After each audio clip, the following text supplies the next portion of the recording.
നമസ്തേ. ഇന്ന് നമ്മുടെ ഭാരതത്തിന്റെ പ്രധാനമന്ത്രി അങ്ങനെ ആ ദുരന്ത ഭൂമിയില് വയനാട്ടില് ഇന്ന് രാവിലെ എത്തി. കൂടെ നമ്മളെ പെട്രോളിയം, ടൂറിസത്തിന്റെയും രണ്ട് വകുപ്പുകൾ കൈകാര്യം ചെയ്യുന്ന സഹമന്ത്രിയായ സുരേഷ് ഗോപിയും ഉണ്ടായിരുന്നു.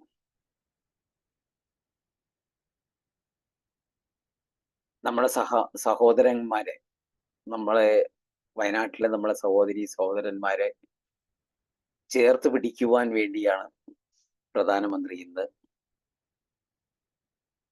വയനാട്ടിലെത്തിയത്. വളരെ ഒരു എന്തോ ഒരു വളരെ വികാരഭരിതമായിട്ട് തന്നെയാണ് ടി വിയില് ആ രംഗങ്ങളൊക്കെ നമ്മൾ കണ്ടത്. ഒരു ഓരോരുത്തരെയും കാണുമ്പോൾ അദ്ദേഹം ഒരു കാരണവരായി മാറി. ചെറിയ കുട്ടികൾക്ക് ഒരച്ഛൻ നൽകുന്ന സ്നേഹം, ഒരു രാജ്യത്തിന്റെ ഒരു ചേർത്ത് പിടിക്കൽ അവിടെ കണ്ടു. അത് കാണുമ്പോൾ വളരെ സന്തോഷം തോന്നി. നമ്മുടെ നാട്ടിലെ നമ്മുടെ കുട്ടികളെ ഒരു രാവിലെ ഒന്നുമില്ലാതായി പോയ, ഉറങ്ങി എണീറ്റ് രാവിലെ വരുമ്പോൾ ഉറങ്ങാൻ കിടന്നു, ഞെട്ടിയുണർന്ന് നോക്കുമ്പോൾ എല്ലാം നഷ്ടപ്പെട്ട് ഒന്നുമില്ലാതെ നിൽക്കുന്ന ആ ഒരു വല്ലാത്ത രംഗം നമ്മൾ കണ്ടു. ഭയങ്കരം തന്നെയാണത്. ചിന്തിക്കാൻ പറ്റാത്ത ഒരു അനുഭവമായി പോയി. നമ്മുടെ കേരളീയര് കണ്ടതിൽ വെച്ച് ഏറ്റവും, അല്ലെങ്കിൽ ഭാരതം തന്നെ കണ്ടതിൽ വെച്ച് ഏറ്റവും വലിയ ഒരു ഡിസാസ്റ്റർ എന്ന് പറയാം. അദ്ദേഹം ഇന്ന് രാവിലെ കണ്ണൂര് വിമാനത്താവളത്തിൽ വന്നിറങ്ങുകയും അവിടെ നിന്ന് ഹെലികോപ്റ്റർ മാർഗം വയനാട്ടിലെത്തി. എല്ലാവരും വിചാരിച്ചു അദ്ദേഹം ഹെലികോപ്റ്ററിൽ ആദ്യം റൗണ്ട് അടിച്ചങ്ങ് കണ്ടു. അതിനുശേഷം ഏതെങ്കിലും ആശുപത്രിയിലൊക്കെ കയറി അവിടുന്ന് അങ്ങനെ സാധാരണ റൊട്ടീൻ നേതാക്കന്മാരുടെ ഒരു സ്വഭാവമൊക്കെ കാണിക്കുമെന്ന്. പക്ഷേ അവരറിഞ്ഞില്ലല്ലോ ഇത് ആള് വേറെയാണ്. അദ്ദേഹം ഹെലികോപ്റ്ററിൽ ഈ അപകടങ്ങൾ ഉണ്ടായ എല്ലാ സ്ഥലങ്ങളും അദ്ദേഹം പോയി ആദ്യം കണ്ടു. എല്ലാ മുക്കും മൂലയൊക്കെ കണ്ട് അതിനെപ്പറ്റി പഠിച്ചു മനസ്സിലാക്കി. അതിൻ്റെ ഇടയിൽ കൂടെ നമ്മുടെ കേരളത്തിന്റെ ചീഫ് സെക്രട്ടറി വേണു ഉണ്ടായിരുന്നു. അത് കാണുമ്പോൾ വേണു അത് ഇങ്ങനെ എക്സ്പ്ലെയിൻ ചെയ്ത് കൊടുക്കുന്നതൊക്കെ കാണുന്ന സമയത്ത് പറയാതിരിക്കാൻ വയ്യ, ഒരഭിമാനം തോന്നി. എന്താണ് അഭിമാനത്തിന് കാരണമെന്ന് നിങ്ങൾ ചിലപ്പോൾ ചിന്തിച്ചേക്കാം. ഞങ്ങൾ കോളേജിൽ എൻ്റെ ഒരു കൊല്ലം സീനിയർ ആയിരുന്നു. വയസ്സുകൊണ്ടല്ല, ഞങ്ങളെ പഠിപ്പിന്റെ ഗുണം കൊണ്ട്, എൻ്റെ പഠിപ്പിന്റെ ഗുണം കൊണ്ട് അയാളിന്റെ സീനിയർ ആയിട്ടുണ്ടായിരുന്നു. അങ്ങനെ അദ്ദേഹം പ്രീ ഡിഗ്രി കാലഘട്ടത്തിലൊക്കെ മലബാർ ക്രിസ്ത്യൻ കോളേജിൽ ഒരുമിച്ചായിരുന്നു കഴിഞ്ഞത്. അങ്ങനെ അദ്ദേഹം പിന്നെ ഡോക്ടറായി, MBBS പഠിച്ചു. കഴിഞ്ഞ് ഡൽഹിയിൽ പോയി അവിടുന്ന് IPS എഴുതി, അല്ല സിവിൽ സർവീസിന് എഴുതി. അന്ന് അയാൾക്ക് ആദ്യം കിട്ടിയത് IPS ആയിരുന്നു കിട്ടിയത്. അങ്ങനെ ധൈര്യപൂർവ്വം നമുക്ക് ബേജാറാവും, കാരണം നമ്മളെ പഠിപ്പ് ഭയങ്കര ഉഷാറാണല്ലോ. അതുകൊണ്ട് പുള്ളി ആ IPS അത് ജോയിൻ ചെയ്യാതെ അത് ഒഴിവാക്കിക്കൊണ്ട് IAS തന്നെ എടുക്കണം എന്നുള്ള ദൃഢനിശ്ചയത്തോടു കൂടി മുന്നോട്ട് പോയി IAS എടുത്തു. അങ്ങനെ അദ്ദേഹവുമായിട്ട് വളരെ അടുത്ത ഒരു ബന്ധവും, വളരെ അടുത്ത ബന്ധം തന്നെയായിരുന്നു.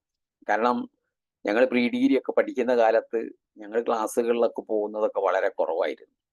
ഡിഗ്രിക്ക് പഠിക്കുന്ന കാലത്തും ഒക്കെ അങ്ങനെ തന്നെയാണ് സംഭവിച്ചത്. അപ്പം ഇദ്ദേഹം വളരെ ബുദ്ധിജീവി ആയതുകൊണ്ട് ഞങ്ങളെ പുസ്തകം പഠിക്കും, ഞങ്ങളൊക്കെ ഹിസ്റ്ററി, എക്കണോമിക്സ് ഒക്കെയാണ്. അപ്പൊ ആ പുസ്തകമൊക്കെ എടുത്തു വെച്ച് ഇദ്ദേഹം അതിന്റെ എഡിറ്റിംഗ് മാത്രം ഒന്ന് വായിക്കും. വായിച്ചിട്ട് ആ സാധനത്തിനെ വലുതാക്കി അങ്ങ് പറഞ്ഞുതരും. പുള്ളി സെൻട്രൽ സ്കൂളിലാണ് പഠിച്ചിരുന്നത്, ഞങ്ങൾ സെന്റ് ജോസഫിലാണ് പഠിച്ചിരുന്നത്.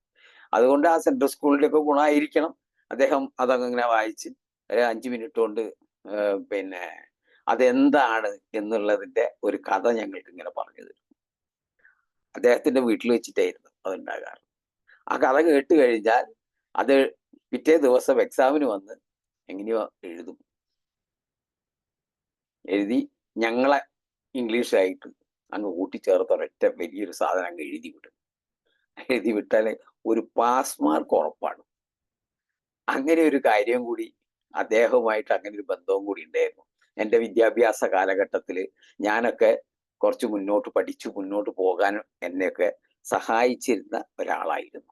അദ്ദേഹത്തിന് അതൊരു വലിയ കാര്യമായിട്ട് തോന്നില്ല. കാരണം അദ്ദേഹം നല്ല പഠിക്കുന്ന വളരെ സ്മാർട്ടായിട്ടുള്ള ഒരാളായിരുന്നു. എല്ലാ രംഗത്തും വളരെ സ്മാർട്ടായിട്ടുള്ള ആളായിരുന്നു. അപ്പൊ അതുകൊണ്ട് ഞങ്ങൾക്കൊരു സഹായമായിരുന്നു. പിന്നെ ഞങ്ങൾ തമ്മിലുള്ള കഥകളൊക്കെ ഒരുപാടുണ്ട്. തമാശകളും കഥകളും കാര്യങ്ങളൊക്കെ. അതൊന്നും ഇപ്പോ ചീഫ് സെക്രട്ടറിയാ ഒന്നും പറയാൻ പറ്റില്ല. ഓക്കെ, അത് വിടാം.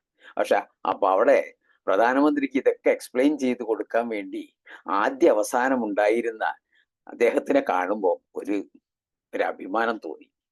കാരണം നമ്മളെ പരിചയമുള്ള ഒരാൾ ഒരു പ്രധാനമന്ത്രിന്റെ കൂടെ ഹെലികോപ്റ്ററിലൊക്കെ ഇരുന്നിങ്ങനെ പോവുകയാണല്ലോ. എടാ മധു എന്ന് വിളിക്കുന്നേ ഒരു ബന്ധമില്ല ഒരാളിങ്ങനെ പോകുന്നതാണ് നമുക്ക് വല്ലാതെ. ഇപ്പൊ എത്രയോ വർഷങ്ങളായി ഞങ്ങൾ കണ്ടിട്ട്, വർഷങ്ങളായി. എങ്കിലും ഇന്നങ്ങനെ കാണുമ്പോൾ ഐ ഫീൽ സോ പ്രൗഡ്. ഭയങ്കര പ്രൗഡായിരുന്നു അത്. ഭയങ്കര എന്തോ ഒരു സന്തോഷം തോന്നി. എന്നെങ്കിലും തിരുവനന്തപുരം പോവുകയാണെങ്കിൽ ഒന്ന് പോയി കാണണം എന്നിട്ട് നോക്കാം, ട്രൈ ചെയ്യാം. ഏതായാലും അവിടുന്ന് ഹെലികോപ്റ്ററിലൊക്കെ കയറി അങ്ങനെ ആ ഇത് എക്സ്പ്ലെയിൻ ചെയ്ത് കൊടുത്ത് അതൊക്കെ കഴിഞ്ഞതിന് ശേഷം അദ്ദേഹം ആ സ്കൂളിൽ ഇറങ്ങി അവിടുന്ന് കാറുമാർഗം വന്നു. കാറുമാർഗം വന്ന് നടന്ന് ഈ പ്രശ്നം നടന്ന ഹെലികോപ്റ്ററിലൂടെ കണ്ട സംഗതികളൊക്കെ നടന്ന് കണ്ടു അദ്ദേഹം. ഓരോ സംഗതികളെ പറ്റിയിട്ടും വളരെ വിശുദ്ധമായിട്ട് ചോദിച്ചറിഞ്ഞു. ആ വേലിപ്പാലത്തിലൂടെ നടന്ന് മുന്നോട്ട് വരുന്ന സമയത്ത് ആ സ്കൂൾ കണ്ടു.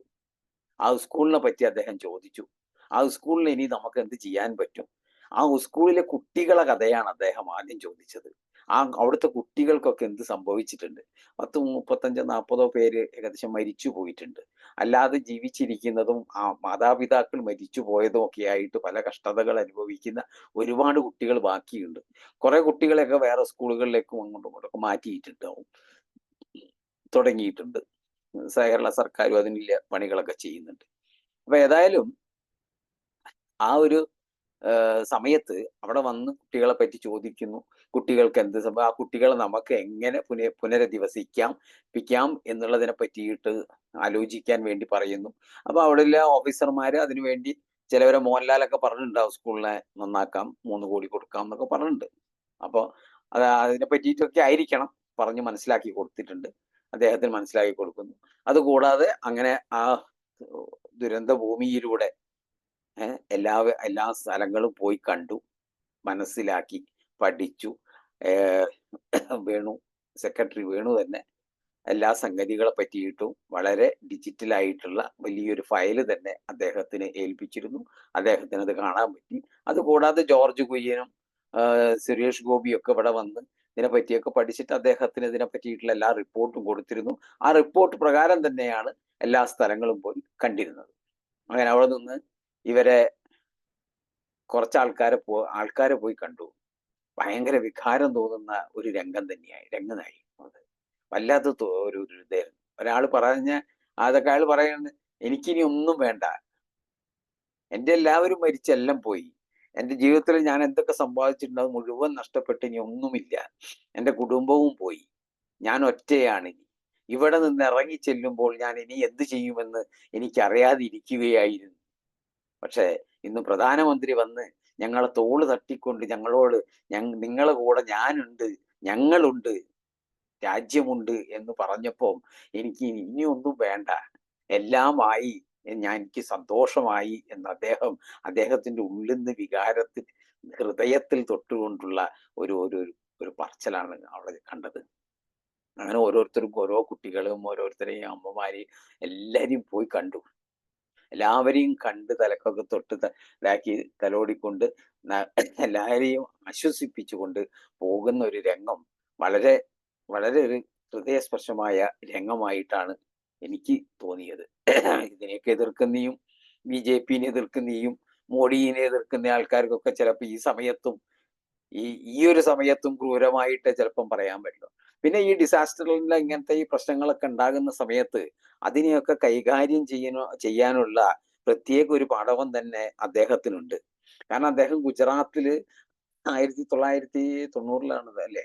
ആ സമയത്തുണ്ടായ ആ ഒരു ഭൂമികുലുക്കം ഭയങ്കര ഒരു രംഗായിരുന്നു അത്.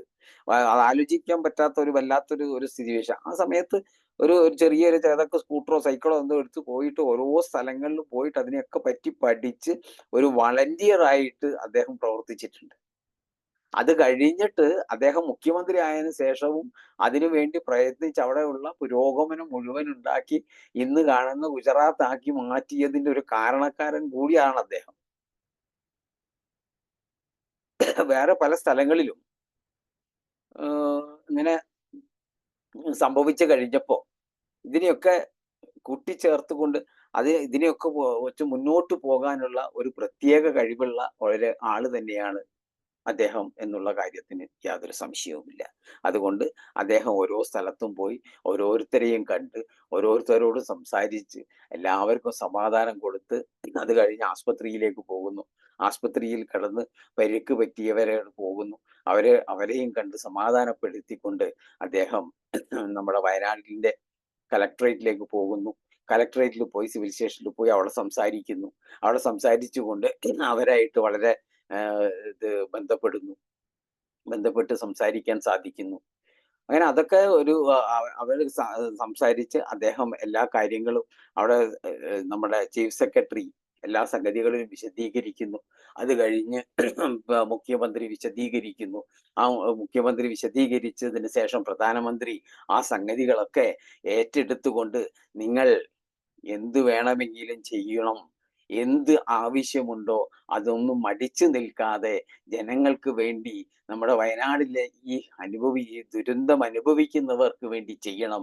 അവരെ രക്ഷിക്കണം. അതിനു വേണ്ടി നിങ്ങൾ എന്ത് ചെയ്യുന്നോ അതിന് കേന്ദ്രം ഞങ്ങൾ നിങ്ങളെ കൂടെയുണ്ട്. ഒന്നും പേടിക്കാനില്ല.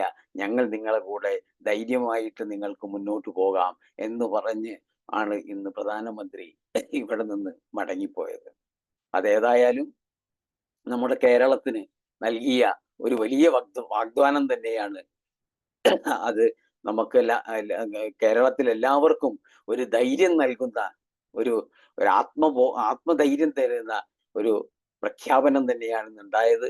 ഇനി ഡൽഹിയിൽ പോയതിനു ശേഷം ഇവിടുന്ന് കൊടുത്ത മെമ്മോറാണ്ടങ്ങളും കാര്യങ്ങളൊക്കെ പഠിച്ചതിന് ശേഷം വളരെ വിശദമായിട്ടുള്ള ഒരു പാക്കേജ് അദ്ദേഹം പ്രഖ്യാപിക്കുമെന്ന് നമുക്ക് പ്രത്യാശിക്കാം.